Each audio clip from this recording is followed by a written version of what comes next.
Сәлем достар, бүгін мен сіңіліме үй жануарлармен таныстыратын боламын. Келсеңіз қос. Апке фермаға барайықшы, сол жақтағы жануарлардың атын үйретші маған. Олар қандай дыбыс шығарады, маған өте қызық. Жарайды, кеттік.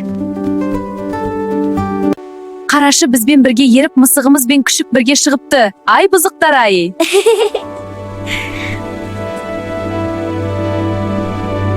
Міне, бұл ат. Ат өте әдемі, жүйрік жануар. Ол өте тез шабады. Ат адамның сенімді досы. Вау! Қандай күшті! Маған ат қатты ұнады. Олар сондай әдемі, көздері де мөлдір. Әпке, тағы қандай жануар бар? Бәрін көргім келеді. Мақұл, кеттік. Міне, бұл сиыр. Сиыр бізге сүт береді. Сүттен айран, құрт жасаймыз. Әпке, сүтті сиырдан аламыз ба?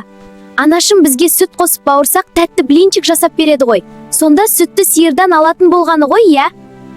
Я, өзің сондай ақылдысың. Бәрін тез қағып аласың. Енді жүр, мен саған қойларды, қозыларды көрсетемін. Жарайды, әпке. Әпке, мен білемін, бұлар қойлар, дұрыс па? Я, жаным, өте дұрыс. Бұлар қандай дыбыс шығарады, оны білесің бе? Ма деді. Я, дұрыс, жарайсың. Қарашы, қандай әдемі қаздар және олардың балапандары. Әпке, кішкентай балапандар қалай суда жүзіп жүр? Керемет. Әпке, бұл қандай жануар? Қорықпа жаным, бұлар есектер. Есектер адамдарға зиянын тигізбейді. Олар өте еңбекқор жануарлар. Бұл түйе және оның баласы бота. Вау, қандай керемет, сүп-сүйкімді өздері. Жүр, енді үйге қайтайық. Қораз бен тауықтарға олардың балапта жем беруіміз керек. Жарайды, әпкетай, саған үлкен рахмет. Маған бүгінгі күн өте қаттап тұнады.